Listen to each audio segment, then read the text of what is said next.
Good evening, friends from all over the world. Welcome to Pilgrim Stays webinar on Christian art. Art has been a part of human history since the beginning. It has been used to express how we feel, documentation of historical events, and to simply capture creativity. Art is the expression or application of human creative skill and imagination. It can take the form of musical expression, sculptural design, painting, and many more forms of creative expression. Before we proceed further, I would like to ask Nigel Fernandez, the managing partner of one of the oldest Christian publishers in the world, ATC Publishers, to say a few words about Pilgrim Stays. Nigel?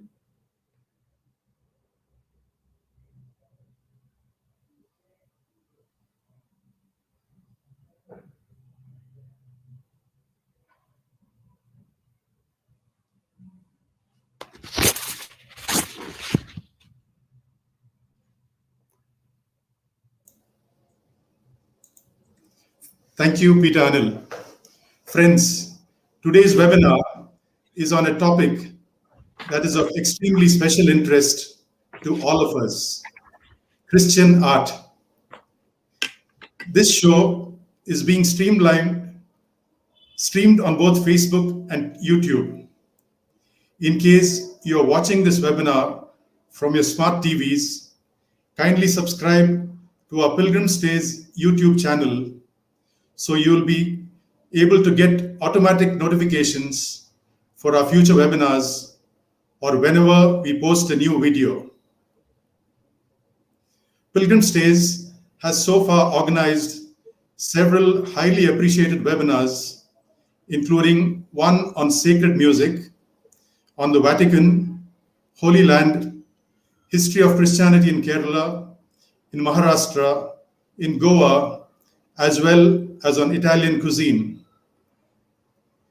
We at Pilgrim Stays are focused on helping discover and enjoy the rich history of Christian art, culture, and heritage through professionally managed travel and tourism experiences. We have upcoming unique tours to places of historical Christian importance in India, as well as to the Holy Land, the Vatican, and exciting European destinations. Please contact us if you would like us to organize a tailor-made package for your own family circle, friends, office or parish group to any destination in India or abroad. If you wish to collaborate with us in any of our areas of operations, kindly get in touch with us either personally or through our website, pilgrimstays.com. We are also grateful to all our partners and well-wishers for their continued enthusiasm, support, ideas, and constant encouragement.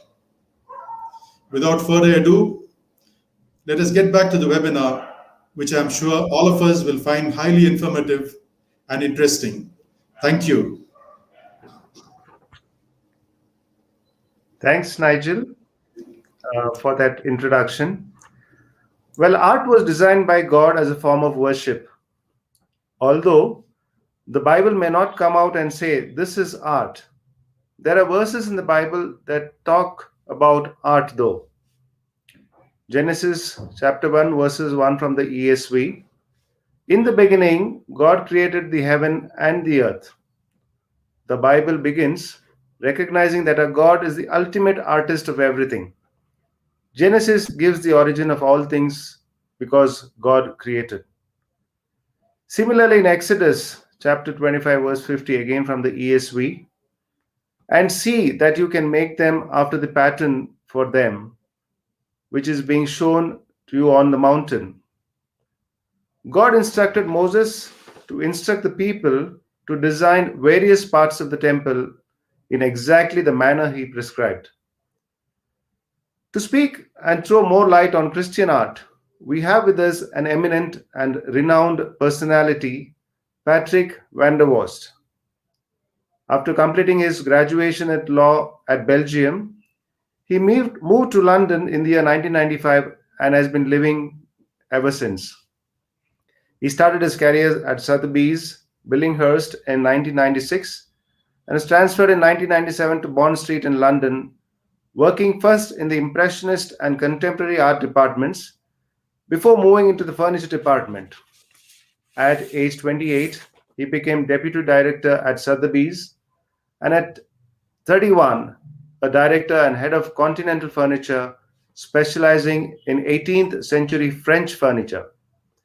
In these years, he helped organize sales for Elton John's London home, the Eastern Nest and Sale, Turn and Taxes, etc. At the age of 39, he left Sotheby's and set up his own company, Value My Stuff. Alongside Value My Stuff, van der Vorst also founded St. George Valuations in 2011 and is the premium brand of his online antiques business, Value My Stuff. Over 500 country estates and public collections have been valued. Patrick van der Vorst recently launched Christian Art, and today a website that sends out daily emails listing the gospel text for the day alongside a work of art relevant to that reading. Besides this, Patrick van der Vorst has participated as a judge and dealer in 5 seasons and years in the Belgian TV series Stunken van Manson. He has appeared on BBC's Dragon Den 2. In September 2019, van der Vorst started seminary for the Diocese of Westminster at the Pontifical Beda College in Rome, training for the Catholic priesthood. Please join me in welcoming Patrick van der Vorst. Hi, good afternoon, Peter. Or is it good evening where you are already? Yeah, good evening. Yeah, so we are from India, Dubai, US, and all over the world. Yeah. Yes, yeah, exactly. It's 3 p.m. here in London, so yes, good. Well, thank you very much for inviting me, Peter, and thank you for the introduction. Yes, I mean, people who watch, they can ask, of course, sort of any questions. But I think you said everything in your introduction. So I worked for a long time as an auctioneer for nearly 15 years, and then I set up an online company. And setting up the online art valuation company, you see what potential there is in order to reach people. And I think in terms of our Christian faith as well, the internet is a wonderful tool that I think that maybe as a church we don't always use enough, but I think especially young people, it's one of their main ways of accessing information about the faith and trying to look for certain answers. So I think it's a very good space to operate in, and so as you mentioned, the site Christian.art is there to talk about the art side of our faith, which I think is a very important aspect. So I can start telling you a bit more about this for about 20 minutes, half an hour, and then if people have any questions, feel free to post them on the platforms, and then after my small talk, then we can look at it. So as you mentioned, Peter, you're right. Genesis is the starting point of creation, and I think that's a wonderful way to think of God, that He is the architect of the universe and that sort of the ultimate creator, and He created heaven and earth in accordance to His divine will, and the summum and the summit of creation is a masterpiece that He created, something absolutely unique, which is us. And in that unique creation of mankind, each of us are created again in a unique way. And I think I often think of myself and every single person in the world as a work of art. And I think it's a nice way it's a nice thing to reflect upon, because a work of art has that very personal element to it, that the artist sort of applied his brush strokes onto the canvas to create it. And I think that's what God is doing with each of us individually as well. He's given each of us unique qualities, unique talents, and it's up to us to bring that to fruition and to participate in His creation. So if we go on to the next slide, which is the other reading that you mentioned, which is Moses. That is really after Genesis, where we encounter God as getting stuck in as an artist again into, after him having created the world in Genesis. Here he talks to Moses and he instructs Moses in very clear ways how to build a tabernacle. And I would say if you have a Bible at hand, or if you're not necessarily now, but later, the two key readings really for art and the church are Exodus 25 and Exodus 31. And I'll explain. So Exodus 25, God himself makes very specific instructions concerning the way in which the tabernacle should be made. So God says, these are the materials that you should use to build the tabernacle. These are the patterns, like the decorative patterns that you should use. This is the architecture. So literally he taps into the fine arts, he taps into sculpture, he taps into architecture. So it's a very interesting passage. So if you look at chapter 25, for example, God says, make this tabernacle and all its furnishings exactly like the pattern I will show you. But not only does he tell Moses how to build a tabernacle and what should be surrounding the tabernacle, the sort of the sanctuary and the candles and the candlesticks, but there's a specific calling there as well as to who should build the tabernacle, and that is in Exodus 31. So there's a specific calling as an artist. So there he says, God calls two men, Bezalel and Aholiab, to be artists. And I think we've got them on the next slide, which there you go. So this is taken from a 16th century printed book. So you see Aholiab there on the left and Bezalel on the right, working away at trying to build the tabernacle. And when you look at the illustration, you see actually the two tablets that are sitting inside sort of the box that's up at the front. So the 10 Commandments that were given at the same time to Moses. So the 10 Commandments, which he wrote on the stone tablets, are inserted in the box in the tabernacle. And we see Aholiab and Bezalel working away at it. So the fact that he calls these two people means that he's given these two specific people also artistic skills. So he gave them not just a unique calling, but he actually gave them also the tools, the capability, the creativity, the technical capacity to build this tabernacle. Another reason why I think these two passages of Exodus 25 and 31 are interesting is that because people nowadays, they often talk about, especially in contemporary art, about representational art or abstract art, and actually all that finds its roots in those two readings.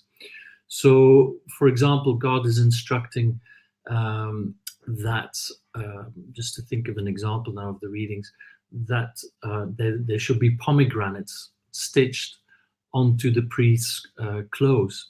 And of course, pomegranates, they exist in reality. So that is representational art. So God says, okay, what exists there out there in reality, you can represent it either on the sanctuary or on the priest's clothes. So that's representational art.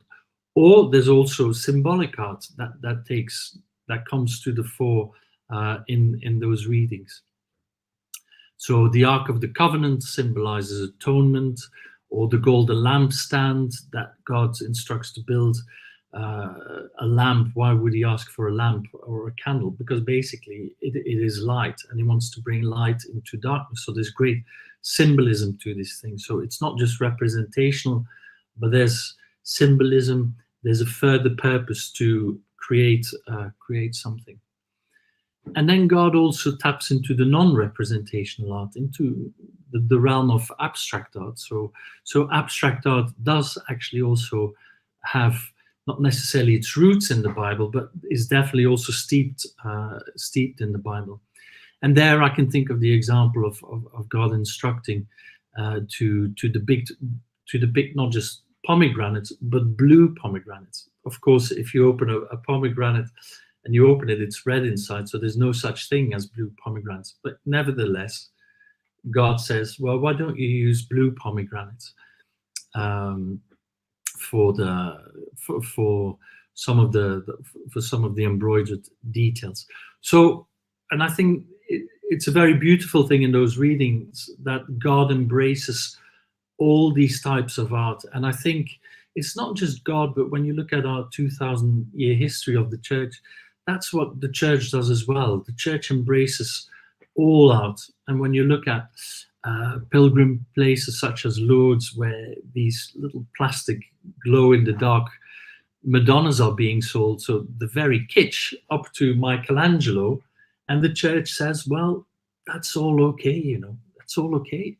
And of course, there's greater merit in Michelangelo's art than a plastic Madonna, but nevertheless, if that little plastic object can help you to contemplate, and when you walk in the house and you see the little object and it can bring you to actually make you think of God and say a little prayer, then that's all good. That's all very good stuff.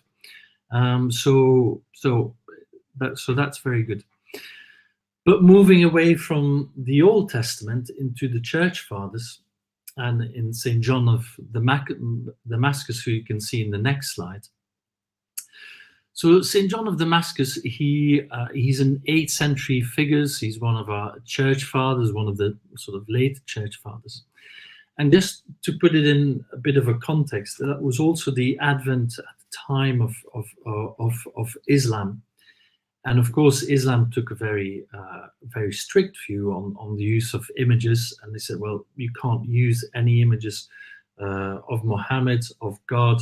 So they moved away almost completely, I won't say from all art, but definitely from representational art. I mean, I must say on that note that especially the Islamic calligraphy and the script is unique to Islam, which I think it's a very, very beautiful and powerful work and form of art.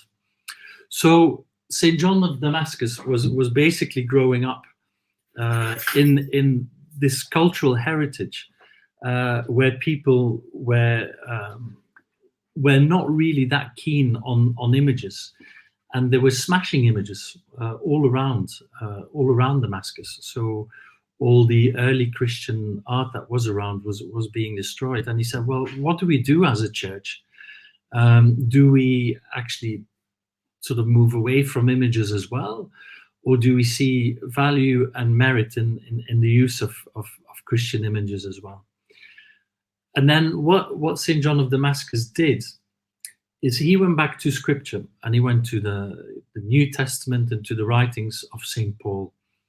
And in those writings of St. Paul refers to Jesus as the icon of the invisible God.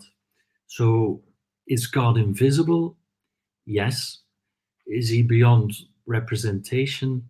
Yes, of course. However, God himself has made an icon, a picture, an image in the humanity of Jesus. So in that sense, if it's good enough for God, then it's good enough for us. And so St. John says that our icons are depictions of gods, of God, of saints, and Jesus are a participation in the primordial iconography of God himself.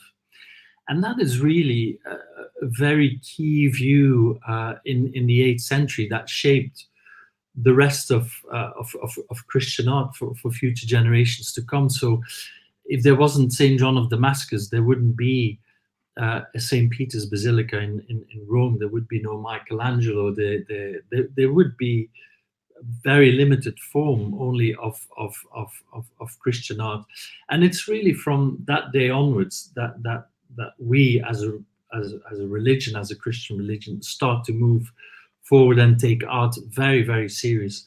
Because before the 8th century, most of Christian art, if you look it up, is based on old Roman art or inspired by Greek art, and so from the 8th century, that's really when Christian art starts to define its own identity in the cultural landscape. Right. If we fast forward now to Thomas Aquinas, so we move about 400 years, and this is a painting by Carlo Crivelli from the late 15th century. So Thomas Aquinas, a Dominican theologian, philosopher, an amazing man, and I have to say, in seminary, his name pops up on a daily basis. He just had an incredible capacity to take this sort of very wide view of all theology of the church and also on the arts. So he understood that beauty can grab us in a way beyond what words can communicate. So he understood the power of art, and I think that's always a good starting point. And I think many of us, and probably many of you, when you go into a church, you have that sense of, if you're in a beautiful space, that something is happening to you, something is happening to your soul. It makes you somehow joyful. It makes you a bit cheerful. And Thomas Aquinas understood it. And so he was thinking, okay, but why is that? Is it possible to explain why beauty can actually bring us closer to God? So he said, okay, there are three things, in my view, in his view and Aquinas' view, there are three things that exist when beauty is there, and those three things come together, and when they are together, then it creates beauty. And I explain now. So if we go on to the next slide, because that's probably a good example to base it upon. Right. Okay. Well, it's a football. So we often say it's a beautiful goal, and here at the moment in Europe, there are the European football finals on, so that's why I put it in there. So we often say, with whatever sport, whether it's cricket or football or basketball, we say, God, that was a beautiful goal, or that was a beautiful shot. And so Aquinas' view on beauty is not just about art. So he says, there needs to be integritas. It's about one thing. So if you look at the football, it's about one thing. He wants to score a goal. That's the integritas. Then the consonantia is the harmony. So the Latin word of consonantia is consonare, so to sound together. So it's the coming together of various things. So in football, for example, it's the coming together of the team play. The player here that we see, Kompany is called, he then gets given the ball, then he dribbles, and then he scores to the goal. So it's the coming together of various things of his football skills, of team play, etc. And then claritas is the radiance, the splendor. That's when we go like, wow! It's sort of the clarity of the moment, the purity of the moment, that something very beautiful is done. So a goal is scored. So if we go to the next slide, that's another example on how to explain Aquinas' on Aquinas' coming together of the integritas, consonantia, and claritas. So here again, if we look at these stained glass windows, which is in Notre Dame Church in Paris, I don't know if any of you have been, but it's the North Rose window, and it's just one of the most beautiful, one of the most beautiful medieval works of art ever created, I think. So again, here there's integritas. It's about one thing. So it is a stained glass window. It's the one thing. Consonantia is the harmony, again, the coming together of all the little bits of colored glass that make up the overall pattern, that make up the little representational figures which are sitting there, the 12 apostles. And then the claritas is literally when you go into the church and you see it for the first time and you go, wow, this is absolutely beautiful.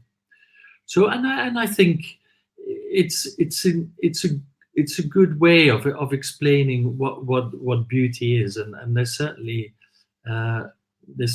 sort of great merit in it. If we go to the next slide, then of course I can hear quite a few of you think, okay, well, there's no such thing as objective beauty, because at the end of the day, it's all a very subjective experience, isn't it? Like what you think is very different to what I think, and what's beautiful for you is not necessarily beautiful for me. But I think there is something as an objective sense of beauty, like there's something such as the merely subjective, like let's say I like a bowl of spaghetti bolognese, which is great. I love eating it. And it's beautiful for me, but I would never sort of want to impose that view on somebody else. But if I was to take someone and stand in front of Michelangelo's Pietà sculpture, and if somebody tells me, oh, well, it's nothing special, then you would go like, what? No, come on, this is one of the most amazing things. So, and why can we say that in that moment? Because you do feel that that work of art is in the realm of objective beauty and not into the merely subjective. I think Pope Francis, since the Vatican Council, there hasn't been, unfortunately, much done between the church and the art world. It's art has been not a priority for the church, which is a bit of a shame. But John Paul II already understood that we need to go back to beauty to maybe try and touch people and use it really as an instrument to try and spread our message and the good news again. And then also Pope Benedict understands it, and Pope Francis, and all the last three popes all express it as in the via pulcritudinis, so the way of beauty. So, and I think he understands the art of beauty, the art of the beautiful gesture.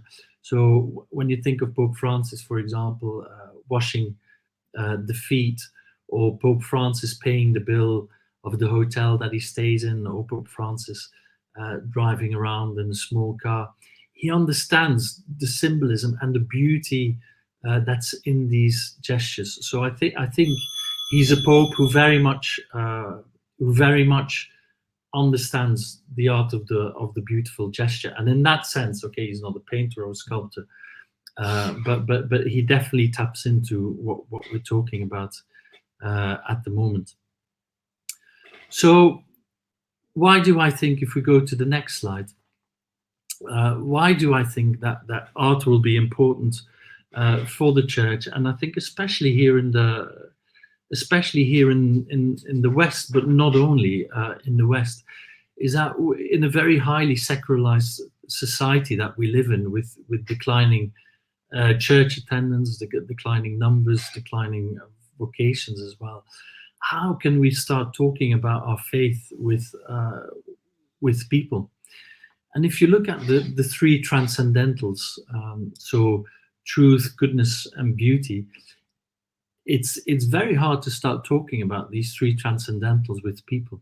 And if you start talking to people about, oh, this is the truth, and as a church we hold the truth, and this is what Jesus said, and that's the truth, I think most people will actually run a mile. So it's not a good starting point. Or even with goodness, if we say, okay, well, this is the way really to lead a good life, then people would say, and probably rightly so, well, that's all a bit patronizing. I mean, who are you to tell me what goodness is and how to lead a good life? So of the three transcendentals, beauty is one of the more non-intimidating ways to talk about faith. And I think especially today, beauty might be one of the best routes of access to the faith. So a few years ago, before I joined the seminary, in the cathedral where I live quite close to here in London, there's evening prayer at 5 o'clock, and at 5 o'clock evening prayer, there's always a little choir with 5-6 professional singers who sing evening prayer, and it's absolutely beautiful just to sit there, and you can sit there in the side chapel, very close to the cantors, and it's just sheer joy and pure beauty. So I'm trying to make a point that maybe not every week, but definitely every couple of weeks, to bring one of my friends there, good friends, acquaintances, sometimes even a colleague, to say, do you want to, let's meet up for drinks, but let's meet at 5 o'clock there, and join me for praise. You'll see there's incredible music, and most of them, agree to it because they're curious to see it. And then when they were there, the beauty of the music did something to them. So I could have never started conversations with them about faith, just if we went to the pub to have a drink. But the fact that we went to evening prayers and that they were touched by the music just opened that door to gently start talking about sort of other things in life. And so I think it'll be a very, very good an important tool for us as a church to use going forward, and that's at the end of the day what I think is that if we begin with the beauty of like music and the beauty of Christ, then that will ultimately then also lead to the imitation of Christ. So that beauty of art brings a certain rhythm that makes us go from the beautiful then to the good, and then to the truth as well. So if we go on to the next slide. So the church today, because that's a question that's often, and there's not really a wrong or a right answer, but I think as a church today, can we do more with the arts? And yes. Can we work more with contemporary artists? Yes. So I've worked for 25 years in the art world, first in the auction world, and then in the commercial world as well afterwards. And I don't think as a church we were anywhere near present. Like when there were openings of exhibitions, I didn't see really a church presence there, or visiting artist studios. So I think we can do much, much more. And it's something that we have to do. Because by definition, the arts are visual, or even music. It's not visual, but people consume music now on their iPads, their iPhones. People consume images again on their computers, iPads, iPhones. So we can get to young people using the arts and using the images. And I think we have to, as a church, sort of regain that seriousness about the new media. And historically, of course, when you look at the big masters of Christian art, they were all commissioned by very rich families, sort of around the world or in Europe. So there was a genuine art patronage that was taking place. And that has sort of gone, I think, not just in Christian art, but any art. So there are very few sort of very wealthy families who actually go on to commission specific works of art. And a lot of that has moved from a private patronage to company patronage. So it's commercial institutions now and companies that order, I don't know, sculptures for the Pepsi Cola sculpture park that's outside New York, or big corporations asking Damien Hirst to produce something for their offices. So the art patronage has certainly got something to do with why there is a shift away, and that the biggest sort of works of art are not really Christian works of art anymore. But then we have to think, okay, well, is that a priority as a church to start spending money again on commissioning artworks? And I don't think that it's a priority at all. I think there's wealth of information and a lot of wealth of already existed artworks that are out there that we can use and that we have to present anew to a whole new audience. And I think with my website, with Christian.art, so every day I post a work of art, which is sometimes medieval, sometimes contemporary, sometimes 18th century. And I think 90% of the readership have never seen the works of art, unless they're very popular things like Michelangelo's David, which we featured 2-3 weeks ago. Then, of course, most people know that work. But all the other works of art, most people don't know them. So I think that's important to use what's already happened and just present it again in a new way to people. And then, yes, I do think there has to be at least a dialogue with the contemporary artists, and not necessarily commission things from them, but a lot of the contemporary artists are contemplating anyway about what this life is about. Is there a God? So a lot of contemporary artists are searching. So it's a very natural space for us as a church to operate in. And I think that's where the focus has to shift, in my view, because we put so much effort into trying to win the battle of the word. But why? That if we are willing to lose the battle of the image, I think that would be a bit of a shame. So thank you for listening, and I think I'll leave it at that, and I'll just listen to your questions. Yeah. Hi, Peter. I can see you again now. Yeah. Patrick, thank you for that wonderful session on Christian art. And I must say that, personally, I would be more interested in seeing the Christian art now as I move around the world. So thank you very much for that wonderful session. And we have got a lot of people watching this webinar, and also a lot of questions. So I will probably pose them one by one. Yep. What makes art Christian art?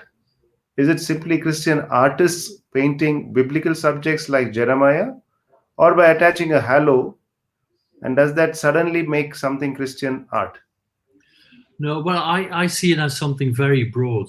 I would even consider a landscape can be Christian art. So I don't think Christian art is necessarily a depiction of a saint or of Jesus or even of a biblical topic. And I think it's the way in general that we look at the world. It's about seeing Christ in everything and Christ in everyone. And that's how I approach paintings. And maybe some paintings have been made and created without even thinking of God or of Christ. But yet, I think Christ can be in there, you see, and I think it's important to look at it from a very wide angle. Okay. The next question is, if you were asked to select one painting that has had the greatest impact on the evangelical efforts of the church, which one would it be? I would probably choose a sculpture, and it would be Michelangelo's Pietà. That's in St. Peter's in Rome, and I don't know if you're all familiar with it, but it's an incredible sculpture that Michael sculpted when he was fairly young, and it's dead Jesus, literally the lifeless body of Jesus lying on his mother's lap, on Our Lady's lap, and it's a sculpture. And why I would choose that sculpture is being in Rome. I mean, I've been there 2 years now. I go back to that sculpture like every 2-3 weeks. Something just draws me, and each time I see it, it never disappoints. And it's not that I always see something new in it, but it's like, I don't know, it's like a good friend that you want to see again, and you want to meet him again, and you want to go close again, and it is a sculpture that impacted the church a great deal, because at the time when Michelangelo was operating, there was the whole Protestant Protestantism and the Reformation had started in Europe. I mean, with Luther in Germany, and then later in England. So the Catholic had to form its response against the dissidents, against the Protestants. And art was really one of the main things that they said in the Council of Trent, which was sort of the response against the Reformation. They said, well, let's use art now to really home in our Catholic message. And so when you look at Michelangelo and Bernini, there's these artists who really understood the power of art. And so it's maybe another reason why we're choosing. Okay. There's another question. Does the church still commission religious art in the present day like it did in the past? Very little. Yes, very little. Unfortunately. And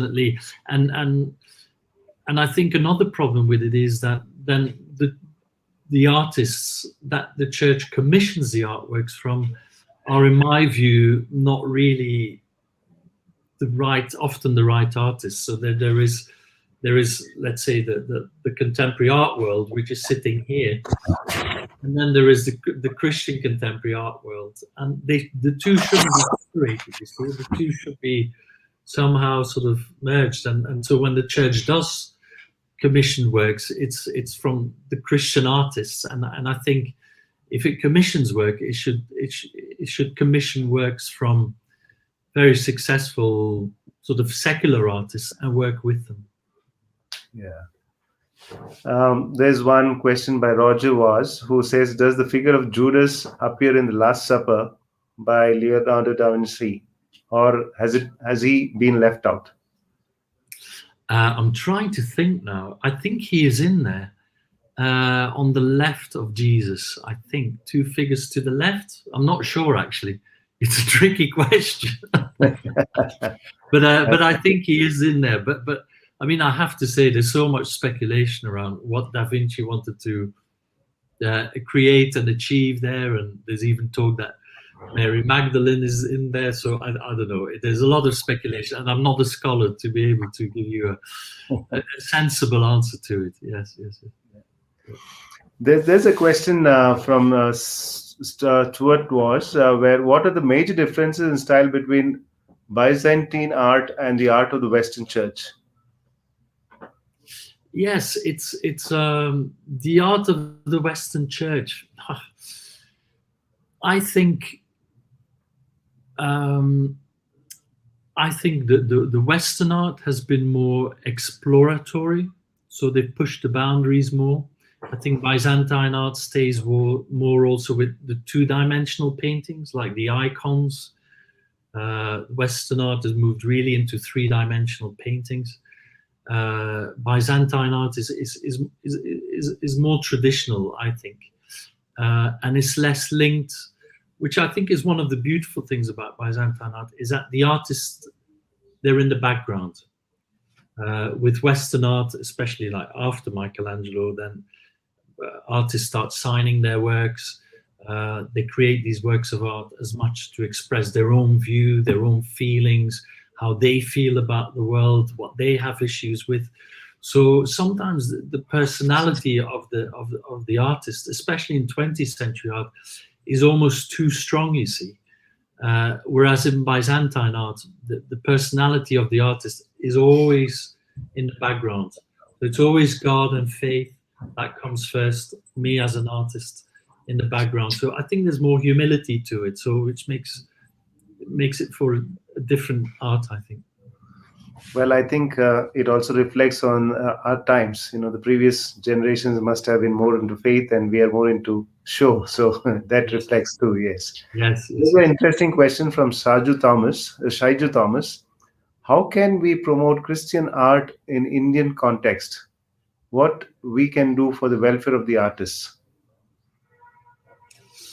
It's I'm not qualified to answer that, but I think and I don't know the Indian landscape well enough online, but I think if there can be like online websites that would almost do what I do, to really use art to talk about the gospel and to talk about Christ and the good news. And I think that would be a lovely thing. Or even a website where people can upload their paintings and works of art from children who are 8 years old.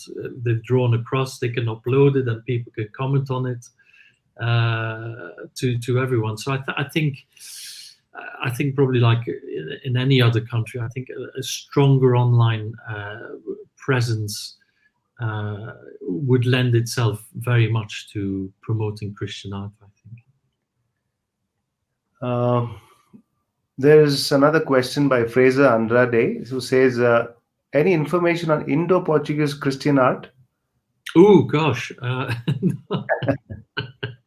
Actually, with me in seminary, my year, so we're 10 seminarians in my year. One of them is from Goa, and he's studying for the priesthood with me, and he's very interested in Indo-Portuguese Christian art. So I think he should be the one who should come on next, maybe after my webinar. Yeah, you should ask him, because that's exactly his sort of area of expertise. So yeah. Okay. There's another question by Pervez D'Souza. What role would you say illuminations played in the growth and development of our faith? The illuminations? You mean medieval illuminations? I presume so, yes. Yeah. No, it's. I mean, the illuminations were made, so it's basically the early books. So before the 11th, 12th, 13th centuries, I mean, they were everything was written on scrolls and very basic forms of parchment. So we see in early medieval times, when the monasteries really developed, all the Benedictine monasteries and then later the Franciscan monasteries, is that some monks then actually see it as their mission and vocation to produce these absolutely wonderful books and to do these little illuminations there to help tell the story, because at that time most people couldn't read. So these books, if you couldn't read it, at least you had the little illuminations to tell you what it is. So it was very important at the time to help facilitate the spread of faith, and I think it's one of the most beautiful art forms that ever existed, because these monks, they really took their time to sit down and pray actually while they were painting. So it was not just painting, it was actually a form of praying for them. Another interesting question from Anthony Putuseri. We find a lot of surrealism in OT and NT. What is the scope of surrealistic art forms in our times?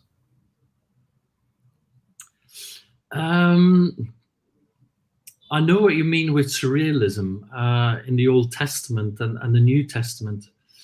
It's I know what you mean with surrealism. I'm not sure whether it's the right term, because when I hear the term surrealism, it's probably just in my mind. Then I think of the art movement that started in the 1940s with Salvador Dali and people like René Magritte. And which is very popular at the time, and all I can say, one of the main reasons why I like art and that I made a professional career prior to joining Seminary of Art is because of surrealism, is because of Salvador Dali. As a child, I remember for my confirmation when I was 11, 12 years old, I was given a book with paintings by Salvador Dali, and as a kid, I thought it was amazing. All these sort of weird landscapes and clocks that are melting and giraffes with very long legs, and it really appealed to me as a child. And so I started reading on Dali, and I still love him as an artist. So I think surrealism, in that sense, really helped me to get into the arts and also into my faith ultimately as well. So yes, I don't know whether that's As you mentioned about Salvador Dali's art, there's a question related to that, and it says, how do you rate the impact of Salvador Dali's art, especially amongst the lovers of Christian art? Well, it has impacted you, but Yeah, it's impacted me. I don't think it's impacted so many other people, I think, because people see it more as something weird and interesting and fascinating. I don't think it's a type of art that would necessarily sort of bring you closer to the church or to Christ or to God. But what you can see in that art is that Dali throughout his life was always struggling with the church and the power of the church, the hierarchy of the church, which he had problems with. But then he was always very attracted to the figure of Christ and Our Lady as well. So he painted numerous portraits of his wife as sort of as Our Lady. So he always struggled with his faith, and I think that comes across in his art. That it's not a clear message about who Christ is or about God or the church. It's a confused picture, and I think in that sense, I don't think it has it had a major impact on Christian art. Okay. We have a question from Aaron Christopher. Should modern churches imbibe medieval art rather than modern lifeless works? Should what? Sorry, could you repeat that, please? It's on the screen. Should modern churches imbibe medieval art rather than modern lifeless works? Yeah, I know what you mean with modern lifeless works. I don't know. I think some modern art is very good, but some of it is bad, and some of it is really, really bad. But it's very hard actually, because also sometimes the artwork isn't very good, but then you meet the artist behind it, and it's just an absolutely beautiful person, you know. Or the other way around, is that the artwork isn't bad at all, and then you meet the person and you think, whoa. So I think a combination of both is ideal. Have some modern art in the church and maybe some ancient art as well, because they all complement each other. So. Thank you. And there's another question from Petrul Barak. Can there be any merging point between aesthetic experience and contemplation?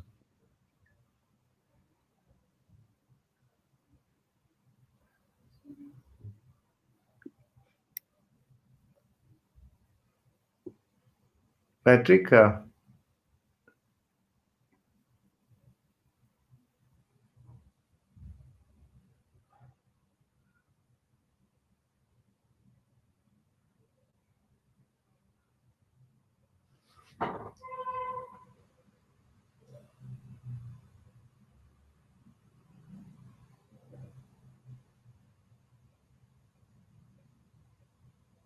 I think we just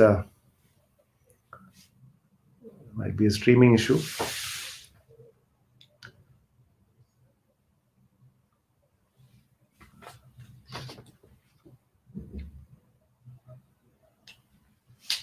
Well, there are a lot of questions coming in, and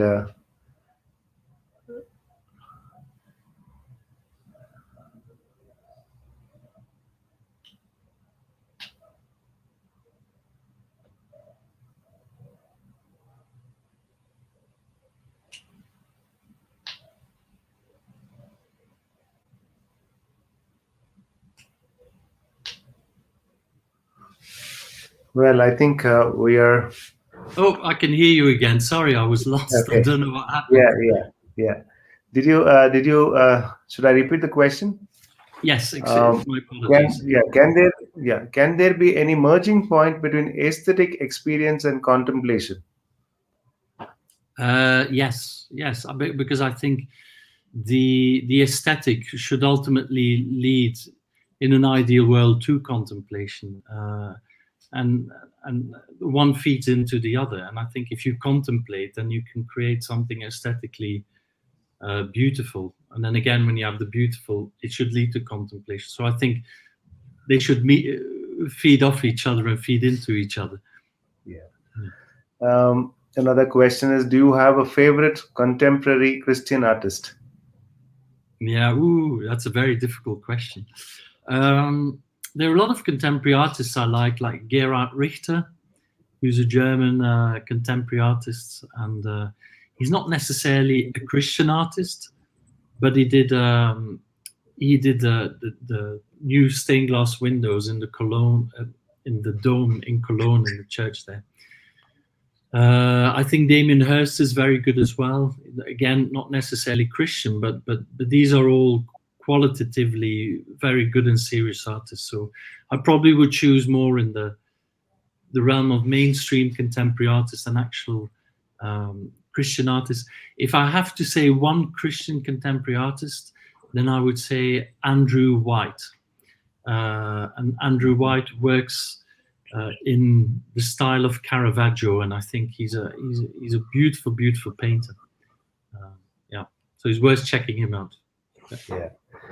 There's one other question from Purvis D'Souza. Who would you say are good recent Christian artists that we can use in contemplation and meditation for a Visio Divina? For the Lectio Divina, it's I think if you Google Elizabeth Wang, and Elizabeth Wang is she's the mother of one of the priests here in my diocese, in Westminster Diocese, and she started painting fairly late in life, and she creates all these very beautiful and very colorful paintings and watercolors. So I think if you have a look at her work, because she's produced hundreds of works and even thousands of works, so I think I've always found her works to be very useful and very helpful. Yeah. Well, there are a lot of comments, a lot of congratulatory messages, and a lot of appreciation that's on the comments. And if I read, there's plenty to go through. Some of them have already been come on screen for you. And thank you. I think we are just running out of time, and I would like to thank Patrick for taking time off and providing us with immense knowledge on Christian art. And all of us are impressed with your knowledge on the subject. And as I said to you personally, I'll be looking at Christian art in a different way from now on. And thank you once again, and God bless you abundantly as you move into a new life of priesthood. Okay, one question that struck me. We have come to know that you have joined priesthood at this age, a late vocation. And what attracted you to the church, to be a priest, a Catholic priest? It's a long story. I have to say I nearly entered seminary when I was in my 20s, but it just wasn't the right time. And then I got a good job, which I told you about at Sotheby's, and so I don't know. So it's more a delaying of responding to God, I think, than actually that it's like a new thing that suddenly came like a bolt from heaven. So it's been 20, 30 years in the making, and therefore it feels extra special to do it now. It doesn't make it any easier, but it makes it extra special, I think. So I'm very happy to be doing it now. So it's never too late to do it. So that's the main thing. And I think a late occasion will be a strong and a strong foundation. So that's also it's important to know. Late answer. Yeah. So thank you once again. Nice to know you, and I'm sure all our viewers around the world are happy to have met you. And I would like to thank all the viewers from around the world who have joined us on this webinar and have enriched themselves with the information provided by Patrick. And I would also like to thank everybody at Pilgrim Stays who have been working background to see that this session is done rightly, and to have this event a successful one, and for also organizing this webinar. So thank you all once again. And for people around the world, good morning to some of you, good afternoon, good evening, and good night. Thank you. And every success with Pilgrim Stays. Goodbye. Yes. Yeah. Thanks, Pat.